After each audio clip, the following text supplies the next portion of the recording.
있습니다. 신약 성경 요한복음 7장 1절에서 13절의 말씀, 제가 가진 성경 154페이지에 있습니다. 154페이지 요한복음 7장 1절에서 10절. 요한복음 7장 1절에서 10절의 말씀을 봉독해 드리겠습니다.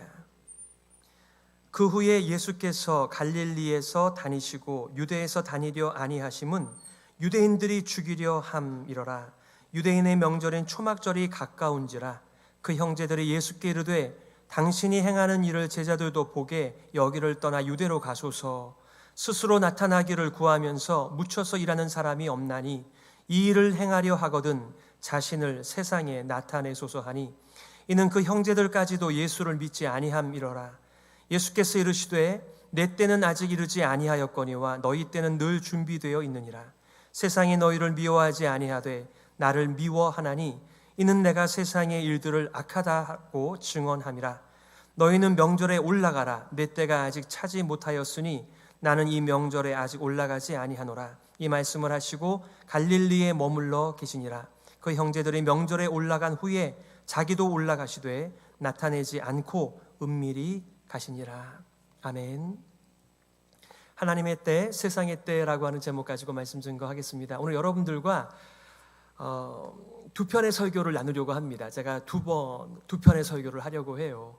우리가 신년도부터 시작해서 이렇게 요한복음을 시작하면서 계속해서 질문하고 있습니다. 예수가 누구인가? 라고 하는 질문 앞에 답을 해 나가며 예수님을 아는 만큼 우리는 하나님께로 또 나아가는 것이고, 또 그만큼 또 우리가 하나님 앞에서 살아가는 것이겠죠.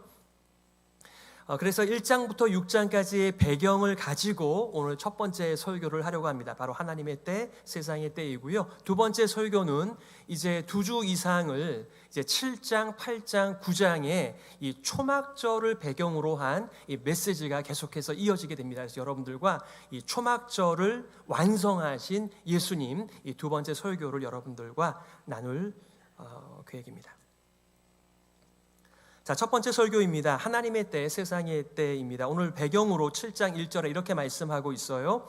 그 후에 예수께서 갈릴리에서 다니시고 유대에서 다니려 아니하심은 유대인들이 죽이려 함이러라. 여러분, 여기서 말하는 그 후에는 어떤 일 다음의 상황을 말씀하는 것일까요? 가깝게는 요한복음 6장에 나오는 그 베세다 광야에서 오병이어의 기적 다음이라고도 할 수 있겠고, 또 오병이어의 기적을 경험한 사람들이 산 넘어 물 건너 예수님을 찾아 나왔는데 예수님께서 이상한 말씀하셔서 다 쫓아내셨잖아요. 그 가버나움 회당의 사건 이후에라고 하는 말씀이기도 하겠죠. 더 멀리 올라가면 1년 전 베데스다 목가에서 38년 된 병자를 안식일에 고치는 사건이 나옵니다. 그 일 때문에 유대인들이 예수님을 죽이려고 하였잖아요. 요한복음 5장 18절, 유대인들이 이로 말미암아 더욱 예수를 죽이고자 하니 이는 안식일을 범할 뿐만 아니라 하나님을 자기의 친아버지라 하여 자기를 하나님과 동등으로 삼으심이러라. 그 후에 예수님께서 커다란 명절 중에 명절, 초막절이 되었는데 가실 생각을 안 하시는 거예요. 그 이유를 성경은 유대인들이 죽이려 하기 때문에 이렇게 되고 있습니다. 우리가 아는 예수님은 죽음을 두려워하지 않는 분이십니다. 그런데 유대인들의 그 위협이 두려워서 마치 아무것도 안 하시려고 하는 듯한 이런 인상 앞에 참 이상하다라고 잘 연결이 되지 않는 것 같아요. 계속해서 이 말씀 보겠습니다. 옆에서 답답했던 모양입니다. 예수님의 동생들 말입니다. 여러분, 예수님 동생들 어떤 분들 알고 계시나요? 그 유명한 예루살렘 교회의 기둥 같은 야고보를 알고 계시죠? 이 외에도 요셉이라든가 유다라든가 시몬 같은 이 동생들이 있었는데, 이 동생들은 예수님을 어떻게 이해하며 관계하였을까요? 어쨌든 이들은 예수님에게 이렇게 권면, 강요하고 있습니다. 오늘 3절과 4절이에요. 그 형제들이 예수께 이르되 당신이 행하는 일을 제자들도 보게 여기를 떠나 유대로 가소서. 스스로 나타나기를 구하면서 묻혀서 일하는 사람이 없나니 이 일을 행하려 하거든 자신을 세상에 나타내소서. 그러니까 동생들의 예수님에 대한 이해는 이 사람이 세상에 자기를 알리려고 하는 사람이구나. 그리고 하나님의 아들로서 메시아로서 이 유대의 회복을 위하여 일하는 사람이구나라고 그 정도의 이해를 가지고 있습니다만 예수님의 말씀이나 예수님의 하는 행동들을 보게 되면은 너무 연결이 잘 안 되는 거예요. 얼마 전에도 어떤 일이 있었습니까?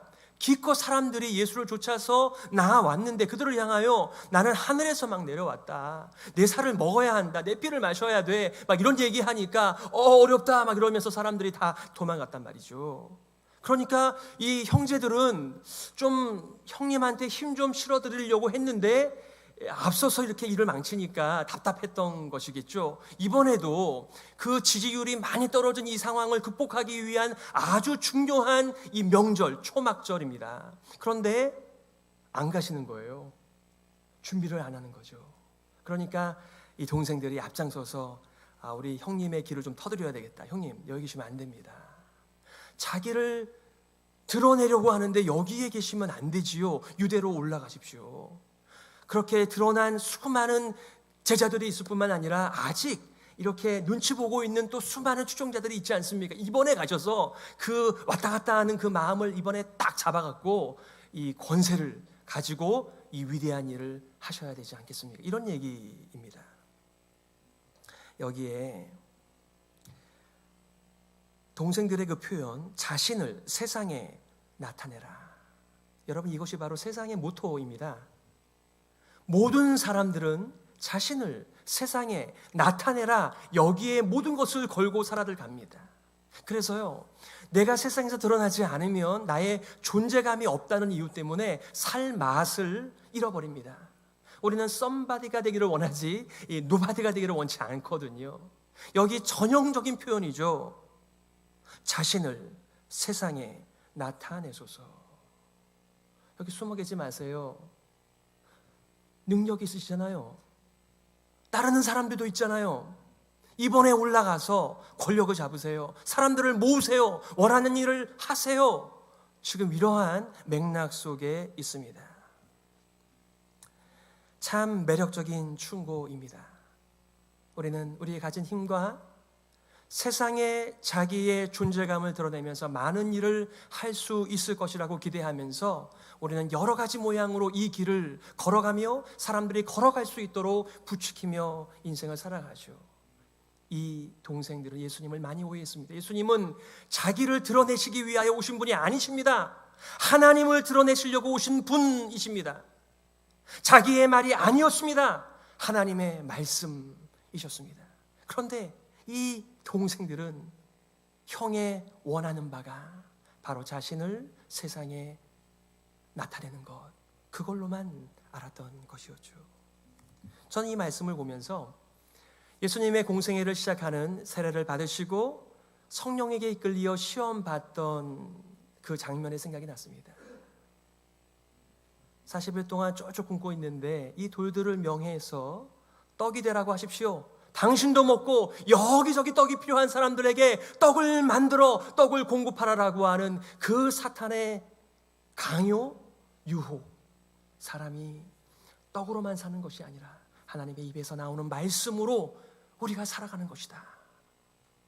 자기에게 절하면 이 모든 천지를 주겠다라고 하였을 때 예수님께서는 자기를 세상에 드러내기 위하여 오신 분이 아니라 하나님께만 절하며 하나님의 뜻에 순종하기 위하여 이 땅에 왔다는 것을 보여주고 있는 것 아니에요?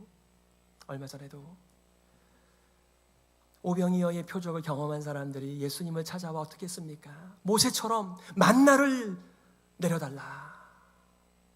그들은 모세가 만나를 내려준 줄 알았습니다. 모세가 아니었습니다. 바로 하나님께서 만나를 내리신 것입니다. 하나님의 입에서 생명이 나오는 것인데 그들은 모세가 만나를 내린 줄 알고 있었습니다. 당신도 모세와 같이 그 선지자와 같이 우리들에게 만나를 내려서 늘 배가 부르게 하여 달라라고 하는 요청을 통하여 예수님을 밀고 있는 것이죠. 동생들도 그런 사람들과 별반 다르지 않았습니다. 예수님을 푸시하면서 예수님을 도발하는 것 아니겠습니까? 이 총구석에서 숨어 있으면서 그 위대한 일을 할 수 있겠습니까? 보여주십시오. 나가십시오. 많은 사람들이 있는 곳에 서십시오. 지금 이 얘기를 하고 있는 거예요. 예수님께서는 어떻게 반응하고 계십니까? 특별히 사도 요한은 왜 동생들이 이렇게밖에는 할 수 없었는지를 토를 달고 있습니다. 5절이죠. 이는 그 형제들까지도 예수를 믿지 아니함이로라, 이렇게 말씀하고 있습니다. 요한복음에서의 믿음은 굉장히 그 스케일이 큽니다. 그래서 예수님을 이해하지 못했다, 예수님의 말씀을 이해하지 못했다, 예수님의 말씀을 받아들이지 못했다, 그분을 따르지 않는다, 여러 가지 의미가 함축된 믿음입니다. 예수님의 동생들은 어쩌면 그 많은 사람들이 예수님께서 내가 하늘에서 온 떡이야 이런 얘기했었을 때 우리가 다 자기 요셉의 아들인 거 다 아는데 저런 말 한다 이러면서 막 시험 들 때 어쩌면 이 동생들도 우리 아빠 우리 엄마 다 똑같은데 자기가 하늘에서 왔다 뭐 이러면서 또 그렇게 보지 않았을까요? 더군다나 그의 표적과 어울리지 않는 이 잠깐의 숨어있음, 하나님의 때를 기다림에 있어서 도무지 이해력이 없는 사람입니다. 오늘 이렇게 날씨가 추운데 여러분 마스크를 쓰고 계시네요. 안경을 쓰게 되면 너무 불편한 게 많습니다. 하지만 어떻게 하겠어요? 시력이 나쁜데 안경을 써서라도 시력을 회복해야 되지 않습니까? 눈이 나쁜 건 참 우리들로 하여금 불편하게 만들 뿐만 아니라 정상적인 삶을 살지 못하게 하는 것이죠. 저도 한 20년 정도를 이 안경을 꼈거든요. 근데 안경을 벗으니까 너무너무 좋습니다. 그런데 요즘 노안이 와서 사실 앞에 저기 떠 있는 것도 잘 안 보여요. 제가 돋보기를 썼다 벗었다 해야 되는데 그거 안 하려고 참 애를 많이 씁니다. 눈이 안 보이면, 시력이 약하면 보이는 것을 제대로 볼 수가 없어서 정상적인 이해관계를 맺을 수가 없습니다. 청력도 마찬가지 아닌가요? 잘 들리지 않으면 그 사람의 말을 오해합니다. 지금 제자들도 그랬고 동생들도 그랬고 수많은 유대인들이 잘 못 들어요. 잘 못 봅니다. 예수님께서는 계속해서 그들의 오해를 풀어주시는 일에 많은 시간들을 하려 하고 계시는 것이죠. 이렇게 유대로 올라가라 말하는 동생들에게 예수님께서는 본인이 올라가지 않는 이유를 이렇게 말씀하세요. 6절과 8절입니다. 예수께서 이르시되 내 때는 아직 이르지 아니하였거니와 너희 때는 늘 준비되어 있느니라. 너희는 명절에 올라가라. 내 때가 아직 차지 못하였으니 나는 이 명절에 아직 올라가지 아니하노라. 보통 우리가 이때 시간을 얘기할 때 헬라의 배경 속에서는 두 단어를 사용하죠. 크로노스라고 하는 단어와 카이로스라고 하는 단어입니다. 이 크로노스라고 하는 것은 우리가 잘 알고 있는 이런 시간, 24시간, 또 4계절, 이렇게 수평적으로 계속해서 진전이 되어지는 이러한 흐르는 시간, 우리 영어로는 chronicles라고 말을 하지 않습니까? 이런 시간이 있는가 하면 뭔가 그 시간 속에 의미가 부여된 의미 있는 시간을 표현할 때는 이 카이로스라고 하는 단어를 사용하는, 오늘 본문에 나오는 3번의 때라는 말이 다 카이로스가 사용되고 있죠. 내 때는 아직 이르지 아니하였거니와 너희 때는 늘 준비되어 있다. 내 때가 아직 차지 못하였다. 이렇게 말씀하세요. 우리는 십자가의 빛 아래에서, 복음의 빛 아래에서, 신약의 먼 뒤안길에서 예수님께서 무슨 때를 말씀하셨는지를 알고 있습니다. 바로 십자가의 길, 고난의 길, 더 나아가 부활의 그 올라가시는 길, 더 나아가 하나님의 우편에 앉으시는 그 올라가는 것을 지금 예수님께서는 자신의 때라고 말씀하십니다. 더군다나 우리가 알고 있는 예수님은 초막절 어린 양이 아니에요. 6월절 어린 양입니다. 이 사람들은 그 초막절에 그동안 잃어버렸던 수많은 사람들의 평판과 그리고 어디에 숨어 있을지 모르는 자기의 사람들을 찾아내는 중요한 우리의 때라고 이해하며 예수님을 밀어내고 있지만 그때 아니다. 너희는 지금 올라가도 괜찮지만 나는 아니다. 예수님이 말씀하신 고난과 십자가와 부활과 하나님의 우편에 앉으시는 영광의 올라감의 때가 아직은 아니라고 말씀하시고 계시는데, 동생들은 이 세상의 권세와 이 세상의 평판과 수많은 이 아래 세상에서의 누림을 추구하면서 바로 이때다라고 푸시하고 있는 것입니다.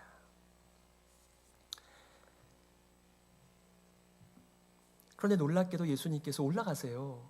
오늘 10절에 보니까 그 형제들이 명절에 올라간 후에 자기도 올라가시되 나타내지 않고 은밀히 가시니라. 아니, 안 가신다면서요. 그런데 왜 올라가신 것이죠?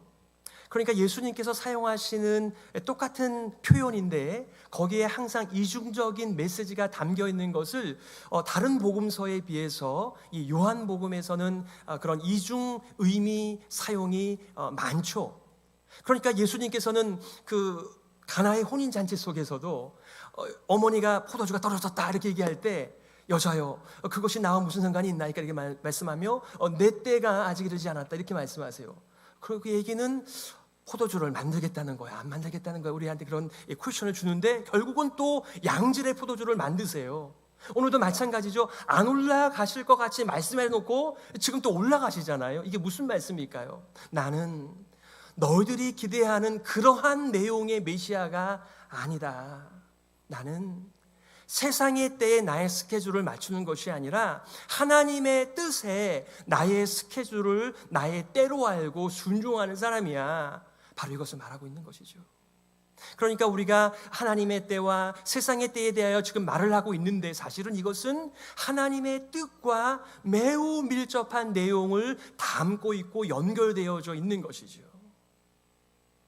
여러분, 하나님을 모르고 예수님을 모른 채 하나님의 말씀도 모른 채 나의 때가 어디입니까? 또 하나님의 때는 언제입니까?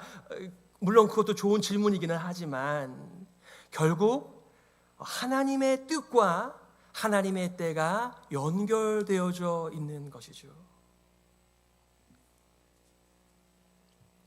여기까지가 첫 번째 설교입니다. 두 번째 설교를 시작하겠습니다. 오늘 7장, 8장, 9장 모든 이 메시지의 배경이 되는 초막절, 이 초막절 사실 유대인들에게 있어서 중요한 세 개의 명절이 있었습니다. 6월절부터 50일이 지나면 오순절이 있고요. 또 6월절부터 한 6개월 정도 지나게 되면 바로 이 초막절 혹은 장막절이 있습니다. 많은 절기가 있어요. 이 절기들은 사실은 그림자입니다. 그러니 실체가 오시면 본체를 만나게 되면 그 그림자는 필요가 없는 것입니다. 그런데 여기 실체가 오셨습니다. 그럼에도 불구하고 계속해서 그림자의 그늘 아래 살아가고 있는 사람들을 우리가 만나는 것이죠. 성전이 그렇습니다. 제사가 그렇습니다. 제물이 그렇습니다. 6월절, 오순절, 초막절, 장막절 다 마찬가지예요. 장차 오실 우리에게 진정한 종말의 생명을 가져오시는 그분을 가리키는 것인데 이 사람들은 수많은 이벤트를 하면서도 실제로 오신 예수님, 초막절을 완성하시는 예수님, 안식일을 완성하신 예수님을 만나지 못한 채 그렇게 인생을 살아가는 모습들을 우리는 요한복음에서 끊임없이 만나며 우리는 자신에게 질문하게 돼요. 나는 정말 예수님을 만나나? 예수님은 누구신가? 그리고 우리는 예수님을 만났는가? 우리는 예수님을 어떻게 이해하며 살아가고 있는 것인가? 피를 나누었다고 예수님을 자동으로 이해하는 것이 아니다라고 하는 것도 오늘 본문을 통하여 우리가 보게 되었습니다. 물리적으로는 누구보다도 예수님과 함께 먹고 마시며 잠자며 가까이 있었지만 예수가 누구인지 몰랐던 빛의 사람이 아닌 어둠의 사람이었습니다. 니고데모와 똑같이 거듭나지 아니하면 하나님 나라를 볼 수 없다는 것을 알지 못한 채 이 세상에다가 자기의 왕국, 유대의 왕국을 만들기 위하여 고군분투하고 있는 이 유대인들의 모습을 우리가 만나요. 초막절에는 크게 세 가지를 하였다고 합니다. 여러분, 초막절을 지키는 이유는요, 지금도 유대인들이 초막절을 지키고 있지 않습니까? 광야 40년 동안 그들이 텐트를 치고 장막 생활을 했기 때문에 하나님, 우리가 그렇게 광야 생활을 하였을 때 하나님께서 불기둥을 통하여, 구름기둥을 통하여, 만나를 통하여, 하나님의 선하신 인도하심을 통하여 우리가 이렇게 생명을 얻으며 살아왔습니다. 그것을 감사하면서 조상들에게 함께하신 그 하나님께서 우리와도 함께하여 주옵소서라고 하는 기원이 담긴 초막절입니다. 지금도 멀쩡한 집 놔두고 옆에다가 텐트를 치고 또 나뭇가지로 집을 짓고 거기서 일주일을 지내며 그들은 조상들을 인도하신 하나님을 구하며 살아가고 있습니다. 그들이 행하는 중요한 이벤트 가운데 한 가지는 그 기간 동안에 매일같이 실로암 못에 가서 물을 떠다가 성전의 제단에다가 물을 붓는 것이죠. 물을 붓고 물을 붓고 물을 부으면서 하나님, 올해도 이렇게 물을 많이 주셔서 풍년이 들었습니다. 내년에도 하나님께서 풍년이 들도록 물을 주시고 물을 주시옵소서라고 하는 그런 기우제와 같은 역할을, 그런 의미를 담아 이런 행사를 하는 것입니다. 또 한 가지는 여인들의 뜰에서 그들이 횃불을 밝히면서 그 깜깜한 밤에 온 천지를 환하게 밝힙니다. 그 이유는 하나님께서 시내산에서 율법을 주실 때 하나님의 영광과 빛 가운데 임재하셨던 것처럼 하나님에 대하여 무지한 인생들 가운데 자기들도 하나님을 모르면서 이 세상을 보면서 이 암흑과 같은 혼란의 세상 속에 하나님을 아는 지식이 빛처럼 비춰지게 하여 주옵소서, 이 의미를 담아서 그 마지막 날에 횃불을 밝히고 있는 것입니다. 그런데 몇 시간이면 꺼지겠죠? 그런데 예수님께서는 실체로서 여기에 임하시는 것이 아닙니까? 자, 첫 번째, 예수님께서는 이렇게 말씀하십니다. 요한복음 7장 37절과 38절이죠. 명절 끝날 곧 큰 날에 예수께서 서서 외쳐 이르시되 누구든지 목마르거든 내게로 와서 마시라. 누구든지 목마르거든 내게로 와서 마시라. 나를 믿는 자는 성경의 이름과 같이 그 배에서 생수의 강이 흘러나오리라.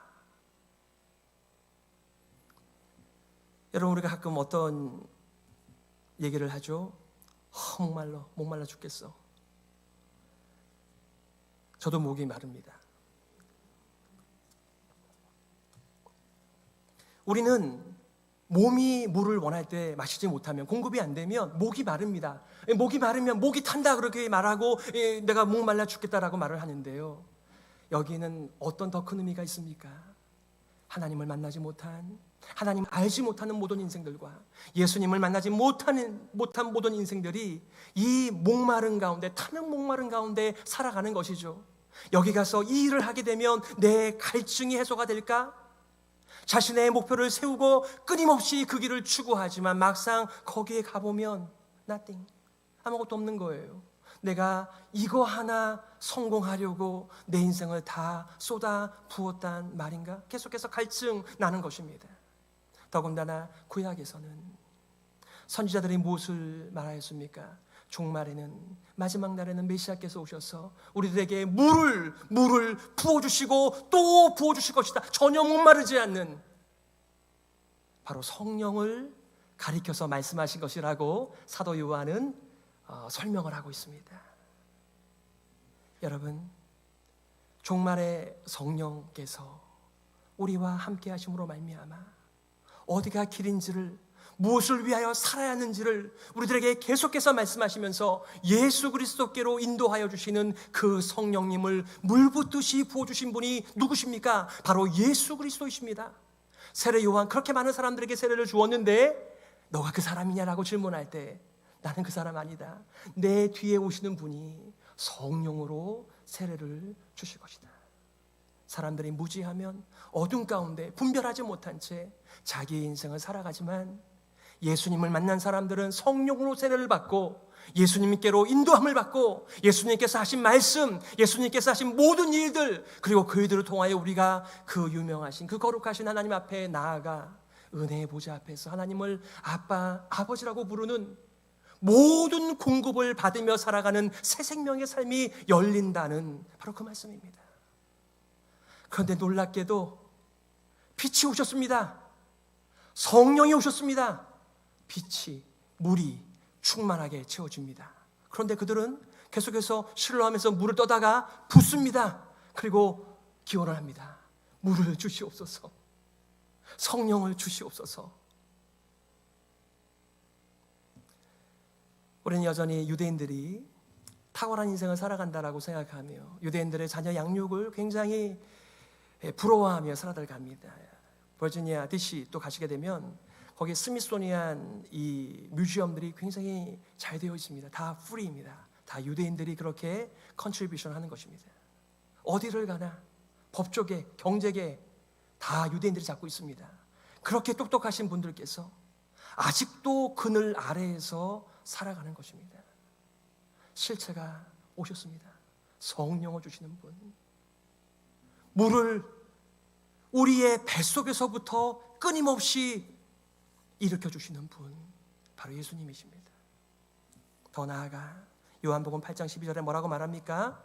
예수께서 또 말씀하여 이르시되 나는 세상의 빛이니 나를 따르는 자는 어둠에 다니지 아니하고 생명의 빛을 얻으리라. 아니, 너희들이 그렇게 횃불을 밝히고 있는데 그거 조금 있으면 끝나지 않니? 여기 꺼지지 않는 이 불이 있다. 꺼지지 않는 영원한 빛이 있다. 내가 세상의 빛이다.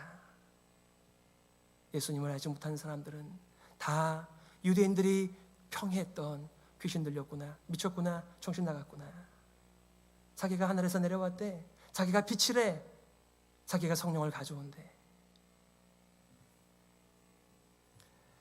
초막절은 출애굽 당시에 하나님께서 불기둥과 구름기둥으로 이스라엘을 인도하시고 영광의 광채 가운데 율법을 계시하셨음을 기념하면서 하나님을 알지 못한 이 인생들이 온통 암흑과 혼돈의 세계에서 살아가고 있는데 하나님을 아는 지식으로 이 세상이 충만하게 하여 주옵소서라고 하는 의미를 담아 횃불을 밝히고 있지만 바로 코앞에 계시는 빛 대신 예수님, 생명의 원천 되신 예수님을 만나지 못하고 있는 이들의 모습입니다.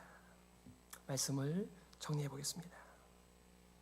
예수님께서는 자신을 성령을 부어주시는 분이라고 자기를 드러내셨습니다. 또한 자신을 세상의 빛이시라고 말씀하셨습니다.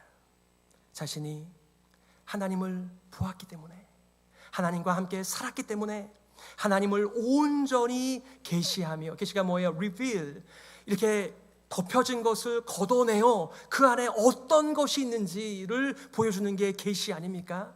자신이야말로 온전한 하나님을 계시하는 자라고 계속해서 말씀하고 있는데 그 말씀을 받는 사람들은 이 땅의 것들 가지고만 예수님을 대하고 있는 것입니다. 예수님이 누구십니까? 세상에 빛을 가져오시며 그 빛을 던져주시며 어둠을 몰아내시는 분입니다. 여러분, 여기도 이렇게 불을 켜놨으니까 서로가 누가 누군지를 알아봅니다만 불을 끄게 되면 누가 누군지를 알아갈 수가 없습니다.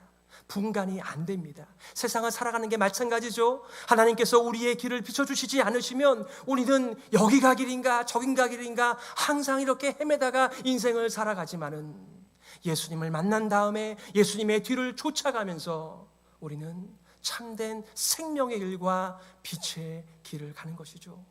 주님, 내 눈을 열어서 주의 놀라운 것들을 보게 하여 주옵소서. 그리고 우리가 하나님 말씀을 펼치잖아요.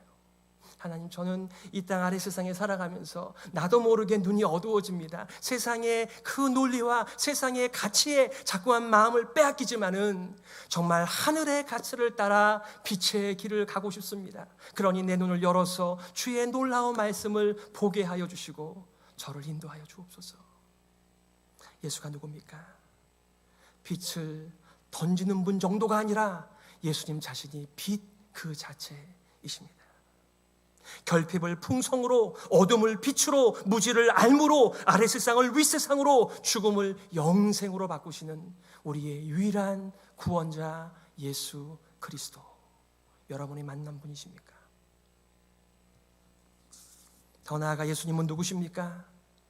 하나님을 모른 채 살아가는 이 세상의 영을 몰아내고 하나님의 영 성령을 부어주시는 분, 성령으로 세례를 주시는 분이십니다. 우리가 세상의 영을 받지 아니하고 하나님께로 온 영을 받았으니 이는 우리로 하여금 하나님께서 우리에게 은혜로 주신 것들을 알게 하려 하십니다. 우리는 하나님이 베풀어 주신 것도 다 내 힘으로 얻은 것이라고 착각하며 살아갑니다만, 성령을 받은 사람들은, 예수님을 만난 사람들은 이 모든 생명의 원천 모든 것들이 하나님으로부터 왔다는 것을 알기에 그 은혜를 찬양하며 노래하며 예배하며 살아가는 것이죠.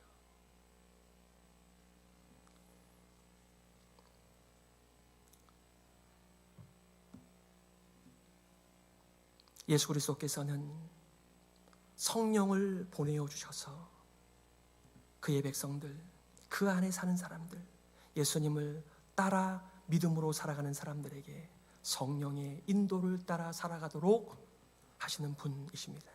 그는 세상의 뜻과 때를 살도록 강요받지만은 하나님의 뜻과 하나님의 때를 따라 골고다 십자가로 그리고 하늘로 올라가신 유일한 구원자이십니다. 그러므로 사랑하는 성도 여러분, 이 말씀을 가지고 여러분의 자신들의 인생들을 비춰보시기를 바랍니다. 하루에 단 5분만이라도 좋으니까 내가 오늘 하루를 빛 가운데 살았나, 어둠 가운데 살았나, 내가 누구를 의지하며 살았나, 내가 누구를 붙들고 살았는가를 점검해 보시기를 바랍니다. 여러분의 삶으로 말이죠. 그것이 하루의 마지막이 되었던, 아니면 하루를 열어가는 아침의 5분이 되었든지 간에 정말 오늘을 시작하면서 내가 계속해서 어둠 가운데 살 것인지, 아니면 하나님의 인도를 따라 성령님의 함께 하심으로 말미암아 내가 빛 가운데 살기를 내가 원하고 있는 나의 존재인지 여러분 자신을 한번 돌아보시기를 바랍니다. 때로는 우리는 하나님께 이렇게 얘기합니다. 하나님, 저 어둠 가운데 조금만 더 있을게요. 저를 좀 봐주세요. 여러분, 안 좋은 것을 경험했는데 계속해서 안 좋은 것에 남아있겠다고요? 정말 최고의 좋은 것을 경험했는데 덜 좋은 것을 선택하며 사시겠다고요? 그럴 수 없는 거잖아요. 그래서 우리의 눈이 띄어지는 것이고 우리의 귀가 열려지는 것이죠. 가장 좋은 것을 붙드는 것, 바로 그것이 믿음인 것이죠. 그러므로 이 말씀에 비추어서 내가 어둠 속에서 빛으로 나아가는 자인지, 계속해서 진리의 빛 아래에서 살아가기를 열망하며 성령님과 동행하며 살아가는 자인지를 점검하실 뿐만 아니라 성령님과 더불어 함께 이 진리의 길을 걸어가시기를 간절히 소망합니다. 여러분 자신뿐만 아니라 여러분의 주변에 둘러싸여져 있는 여러분의 공동체에도 동일하게 성령 하나님, 진리의 영, 그리스도의 영을 따라서 내가 빛 가운데 사는 삶을 살도록 격려하며 그렇게 살아가는 것, 바로 진실한 예수 공동체가 아니겠습니까? 우리는 어쩔 수 없습니다.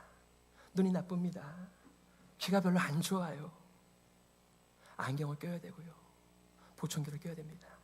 하나님께서 은혜 주셔서, 하나님, 저는 이렇게 잘 보지도 못하고 잘 보지 못하니까 잘 이해도 하지 못하고 하나님이 누구신지를 모른 채 나의 뜻과 나의 때를 오히려 하나님 앞에서 주장하는 사람이지만 저 그렇게 미련한 일 더 이상 안 하고 싶어요. 그러니 제 눈을 열어서 하나님의 뜻을 알게 하여 주시고 하나님의 때를 따라 살게 하여 주시옵소서. 이것이 우리 모두의 기도 제목이고 우리의 격려의 내용이 되었으면 참 좋겠습니다. 하나님께서 이런 은혜를 우리 가운데 부어주실 줄 믿습니다. 아멘. 우리 시간에 말씀을 기억하면서 이렇게 기도했으면 좋겠습니다. 하나님 아버지, 빛이 임재하였지만 이 어둠의 저항이 만만하지가 않습니다. 우리 속에 어둠이 물러가게 하여 주시고 우리가 빛으로 나아가게 하여 주옵소서.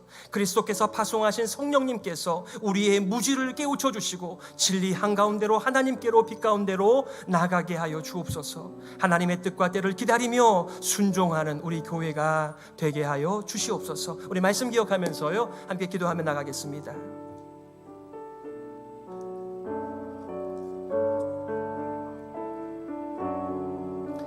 하나님 아버지, 은혜를 감사합니다. 제가 눈이 어두워서 하나님의 은혜를 은혜인 줄 알지 못한 채 살아왔습니다.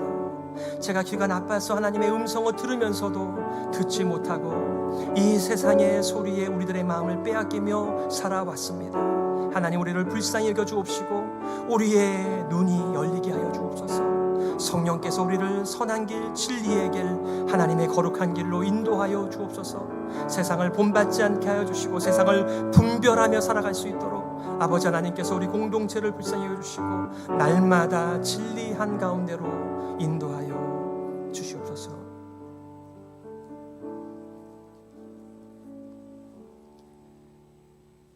하나님 아버지, 은혜를 감사합니다. 소경이 소경을 인도하는 이 어처구니 없는 세상을 성경을 통하여 다시 한번 만나게 됩니다. 하나님, 우리의 눈이 열리게 하여 주옵소서. 주의 기이한 일, 놀라운 일, 이 생명의 일, 영생의 일을 보게 하여 주시옵소서.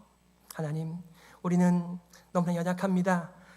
여전히 이 땅에서 살아가고 있습니다. 날마다 하늘을 여셔서 일용할 양식을 허락하여 주옵시고 성령님의 선하신 인도를 따라 서로 격려하면서 주님의 오시는 날을 고대하며 살아가는 소망에 예배하는 공동체 되게 하여 주시옵소서. 살아계신 예수 그리스도의 이름으로 기도드리옵나이다. 아멘.